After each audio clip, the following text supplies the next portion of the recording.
Hoje eu quero te perguntar o quanto você conhece do seu próprio trabalho.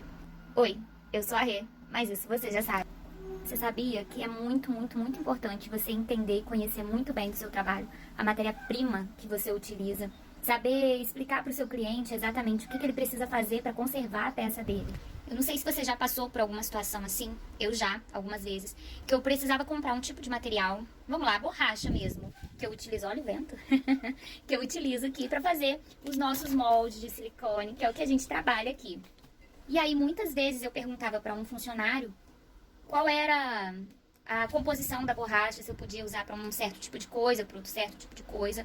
E assim, ele não sabia me responder de imediato, mas ele falava, me dá um tempinho que eu vou perguntar pro químico da equipe para eu poder te explicar direitinho. E ele me explicava, tirava todas as minhas dúvidas. Mas assim, já aconteceu também de eu ir numa loja, uma vez, eu tava procurando, quando apareceu a cola de silicone, sabe? A cola que até que Bond tem, que é uma colazinha transparente, eu não tenho aqui pra mostrar pra vocês, mas é a cola de silicone. É silicone líquido. Ai, gente, eu esqueci exatamente o nome que é, mas é uma cola transparentezinha, com cheirinho forte. E aí eu fui procurar aqui na minha cidade, num armarinho, se tinha.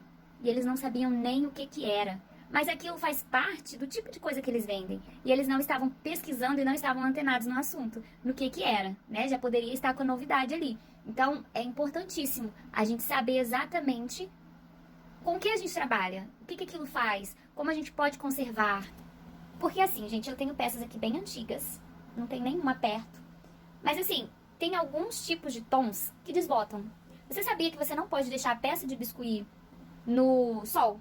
Que ele desbota o olho, desbota a cor. A cor rosa, então, desbota assim, ó, rapidíssimo. Vou pegar uma peça pra vocês verem. Olha só, por exemplo, essa pecinha aqui foi uma pecinha de demonstração que eu fiz da Hello Kitty. Olha que bonitinha. Mas ela ficou ali perto da janela, que bate o sol.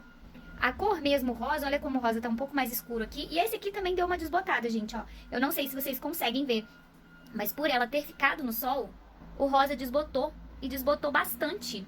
Bastante. Então, assim, vocês precisam deixar claro pro cliente de vocês, quando vocês fazem uma venda, uma encomenda, qual é a melhor forma de manter as qualidades, né? Porque assim, o biscuit, ele é um objeto muito, muito durável mesmo, pode durar anos. Mas a gente precisa explicar qual é o processo de limpeza, qual é o processo de conservação.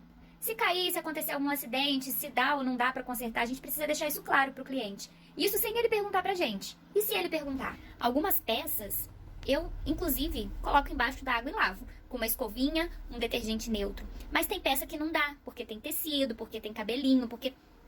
Então a gente tem que deixar claro. O que eu sempre fiz com meus clientes era o seguinte: quando eu entregava uma encomenda na caixinha e um brinde, que geralmente era um chaveiro, um clips, um imã de geladeira, qualquer coisa, e uma cartinha explicando como ele conservaria a peça dele e como ele limparia a peça para manter por muitos e muitos tempos. E isso era importante, o cliente gostava muito.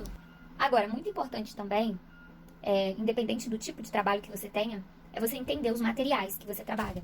Hoje em dia, a massa de biscuit que a gente compra, ela vem no pacote, industrializada, a gente compra lá e usa. Quando eu comecei, a gente fazia a massa manualmente, né? A gente fazia em casa, comprava o material, fazia na panela ou no micro-ondas. Nunca fiz no micro-ondas, eu fazia na panela. Então, eu sei que os ingredientes básicos, a base do biscuit, é cola, só que tem que ser aquela cola PVA extra, né? Cola de material de construção ou a cola própria pro biscuit. Amido de milho, que nada mais é do que maisena, só que a gente comprava a granel, né? Que saía mais barato.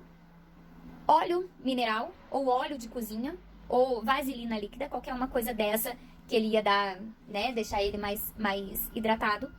E um conservante, que ou era vinagre ou era limão, alguma coisa para conservar. E era só isso. A proporção, simplesíssima.